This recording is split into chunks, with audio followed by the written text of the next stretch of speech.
Hello বন্ধুরা, কেমন আছো তোমরা সবাই? Welcome to Rikta's blog. আমি তোমাদের সাথে একটা রেসিপি শেয়ার করতে চলেছি। আজ আমি বানাবো সজনে ডাঁটা আলু দিয়ে পোস্ত। এর জন্য আলুটাকে কেটে ধুয়ে পরিষ্কার করে নিয়েছি।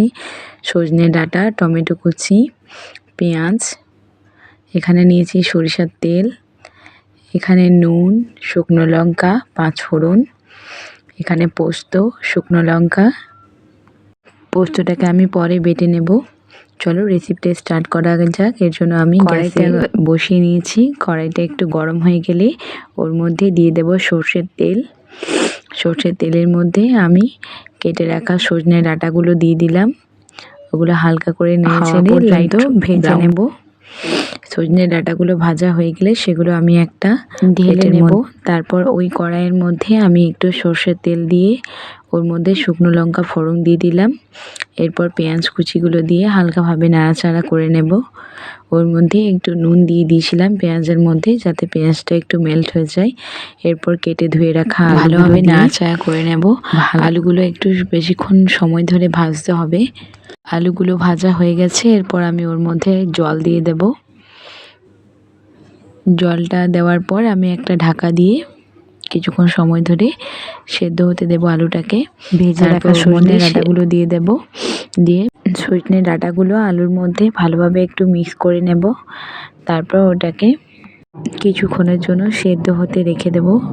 সজনে ডাঁটাটা একটু নরম হয়ে গেলে খেতে খুব সুন্দর লাগবে। দেখো জলটা কড়াইয়ে পুরোপুরি শুকিয়ে গেছে। এবার আমি ওটাকে একটা প্লেটের মধ্যে ঢেলে দেব।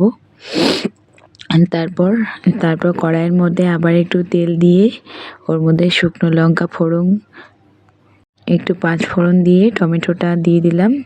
তারপর টমেটোটা একটু ঢাকা দিয়ে রেখে দেব। টমেটোটা একটু নরম হয়ে গেলে ওর মধ্যে আবার আমরা সেদ্ধ করে রাখা আলু, সজনে ডাঁটা সবটাই ঢেলে দেব। তারপর ভালোভাবে হালকা হাতে নাড়াচাড়া করে নেব। দেখো কালারটা কত সুন্দর এসেছে। এর মধ্যে একটু জল দিয়ে দিলাম। দেখো আলুগুলো খুব সুন্দরভাবে সেদ্ধ হয়ে গেছে, সজনে ডাঁটাগুলো সেদ্ধ হয়ে গেছে। এরপর ওর মধ্যে আমি পোস্ত বাটাটা দিয়ে দিলাম। পোস্ত বাটাটা দেওয়ার পর একটু জলটা আমাদের সজনে ডাঁটা পোস্ত। রেসিপিটি ভালো লাগলে প্লিজ একটা লাইক করবে আর একবার ট্রাই করে দেখবে কেমন হয়েছে। খুবই সিম্পল পদ্ধতিতে আমি বানিয়েছি, তোমরাও একবার ট্রাই করো। ভিডিওটি ভালো লাগলে প্লিজ একটা লাইক করো আর ফলো করো আমার পেজটিকে। আমার চ্যানেলটিকে সাবস্ক্রাইব করতে ভুলো না কিন্তু। ওকে, বাই বাই, দেখা হবে নেক্সট ভিডিওয়। Thanks for watching.